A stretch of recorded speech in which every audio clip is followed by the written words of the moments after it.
Most Hollywood films, especially the ones that end up going to the Oscars, are shot on area Lexus, yet they all look incredibly different. And the reason why is because of the lens choices. Yes, lighting and color grading and post-production has a massive impact, but the actual visual quality of what's being captured comes from the lens, which is why I'm going to be ranking every lens that I own and breaking down what I like and what I don't like. Now, the very first lens that we're going to be talking about is, ironically, the very first lens I ever owned, which is the Canon EFS 18-55 f3.5 to 5.6 kit lens. This lens, as a nostalgia piece, I absolutely love. It is the lens that I did a lot of learning. It is the lens that I owned for the very longest time, and I did so much with it. However, as a lens, the best thing about it is the fact that it is a macro. It has image stabilization built into it. Everything else is highly mid or just really annoying to deal with. The biggest one is the fact that it's f3.5 to 5.6. The fact that this lens isn't fixed aperture at this focal length is just frustrating. Aside from that, it's not the sharpest lens, so you're not getting ultra sharp, beautiful looking images, but it's also not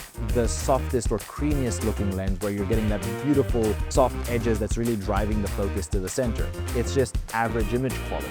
And that's pretty much what sums up this lens. I will say one thing that I still love using this lens for, and I still end up shooting with it. So at 18, I get this like weird fisheye looking effect that I really vibe with. So when I want to create these like artistic-y, where the footage needs to have a certain sort of vibe and personality, I end up actually using this quite a bit because of that one tiny quirky effect. That is this lens. It's a D tier. Then after the 18-55mm lens, I end up getting the Sigma 85mm 1.4 art series. What I love about this lens is the fact that it is a 1.4 lens. I don't use 1.4 that often. I find it's a bit too soft, but when it's been extremely low light and I just need to get that extra bit of exposure, that 1.4 has been amazing to have and be able to pull up when I need it. Then the other thing I love about it is the fact that it is an 85mm. So you get some beautiful compression, and when you shoot a person with this lens, it just looks beautiful. And it's not an overly compressed image where the background, it doesn't become this blurry mush where everything is just completely out of focus. You do get some definition that allows you to still understand where your subject is in space. And that is my favorite part of shooting with this lens, is just shooting people with this lens, both when I shoot photos and when I do videos. But we're speaking mostly on videos, which is where one of the biggest frustrations that I have with this lens is. The motor for the autofocus isn't very silent. So you do hear it going when it has that little micro hunting, which you can pick up in the in-camera microphone. The second thing that really irritates me about this lens, its minimum focus distance is just a bit too far. So let's say I wanted to shoot a close-up that's about here, the minimum focus won't let me do that. I'll have to shoot it around here, for example. It's just something that I wish I didn't have to deal with. Those are two of my biggest annoyances with this lens. Aside from that, it's an incredibly sharp lens. I don't really see a lot of like blur around the edges, and the center is pin sharp when it's in focus. And the color reproduction that comes out of this lens is quite accurate. I don't really see much color shifting happening because of this piece of glass. Now, this lens ranks as a B tier. If they could make the minimum focus distance a little bit closer and I didn't have to deal with that annoying like sound when it's focusing, this would be an A tier lens. But those two things are frustrating as hell. So B tier for that. Then after the 85 came the Sigma 35mm 1.4 Art Series DG. This Sigma lens, like the 85, has the ability to go to 1.4 in case I need that extra bump up. But the one thing that this lens has that the 85 doesn't have is that its minimum focus distance is much closer to the lens, which is really awesome because, again, if I can get closer to my subject, I create more of a blurrier background, which can help create more separation. And that really comes in clutch. Now, probably the most annoying thing about this lens is that it also does the weird focus motor thing of the and the other thing is, and I must preface this beforehand, I don't know if this is just my camera and this lens not communicating the best, the autofocus on this lens is much worse. It definitely hunts a lot more than the 85mm. I do find it going and losing the subject a lot faster, which is really inconvenient. And that's pretty much the two worst things about this lens. Now, in terms of the visual quality of this lens, besides being a wider angle lens and obviously meaning that there's not as much compression, it shares pretty much the same qualities as the 85mm. Incredibly sharp in the center, not a lot of soft focus around the edges. It's an incredibly sharp lens throughout. And I love using this lens when I need to create images that are incredibly sharp, incredibly detailed. This is the lens that I love using. Now, this lens is also a B tier lens. A great lens, definitely gets its use, but it's just got its quirks that don't allow it to be an A tier lens. Then after the 35, I got yet another Sigma lens, and that is Sigma 24-70 f2.8 Art DG. Same story as the other Sigmas. It is my most used lens. Now, the things that I love about this lens is the fact that it is a fixed aperture, unlike this lens, which isn't. that fixed aperture allows me to work faster without having to change settings. I just zoom in, I'm at f2.8 or I'm at f5.6 depending on what I was on. And 24 to 70 is such a wide range. I can go from very wide to very compressed very quickly. And that is pretty much the biggest highlight and the reason why I love this lens. But there's also the fact that it's got really good autofocus. It has image stabilization built in, and the minimum focus distance on this thing is crazy. Like, it gets very, very close where I'm like, are you sure this isn't a macro lens? Like, I would borderline say that this is a macro lens at times because it gets so close, and it's really awesome. But while it has all of those awesome things, there is two quirks that are kind of weird about it. Quirk number one is just like this lens and just like that lens that I'm using to record right now, it does the focus thing where you can hear it going tick, tick, tick, tick, tick. It's not fun. I don't like it at all. It's really a really frustrating thing. The second thing is, and this is something that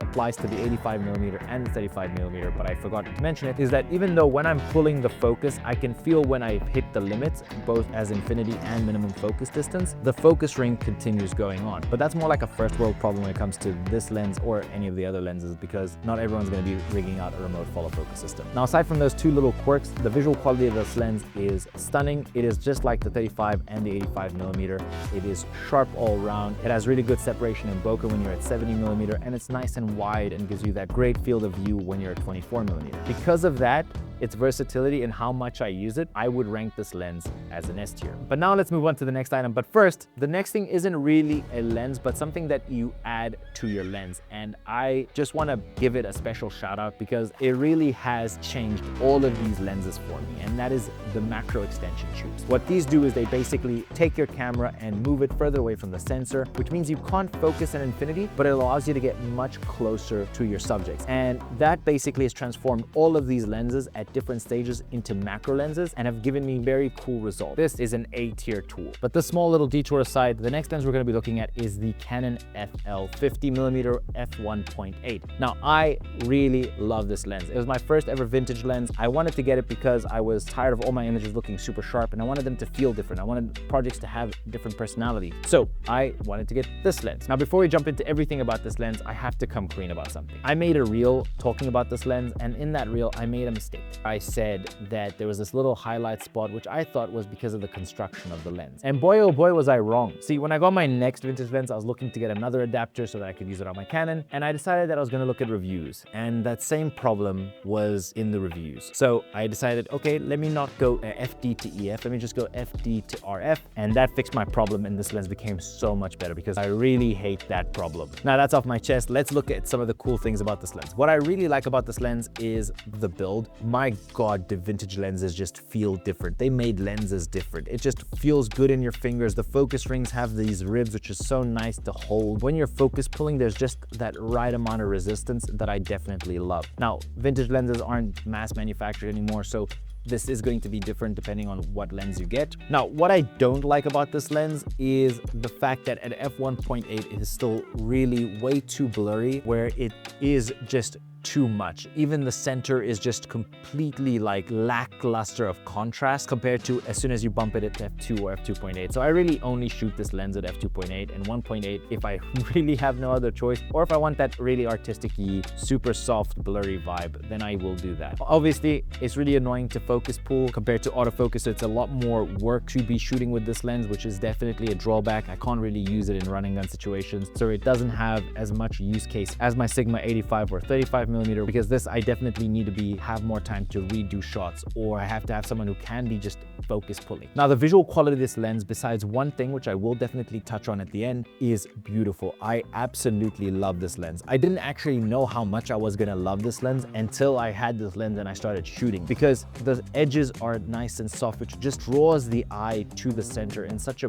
beautiful, natural way. It's like art. It's really something that I love the bokeh of my 85, but this is just beautiful, and it just comes from the way that it's not overly sharp. It does have these aberrations that aren't overwhelming and make you go like, ugh. They just give it such character and beauty that I really understand now, after owning this, why people love vintage lenses. The one thing that is annoying about this lens is because lens technology wasn't great. Getting it to be color accurate wasn't as well researched, it wasn't as well developed. So this lens does tend to tint green. So I have to detint in my camera, or in post-production, I end up having to detint, which is not the biggest deal, but it's definitely a bit of annoyance. Now, another thing that I don't like about this lens is the minimum focus distance. It's not very close. So you can't get real close with your subject and really create that depth of field separation that you might want to be doing, because you're not going to get as close with this lens. Now, I would rank this lens as an A tier, even though it has no autofocus, and even though its minimum focus distance isn't great, the quality and the visual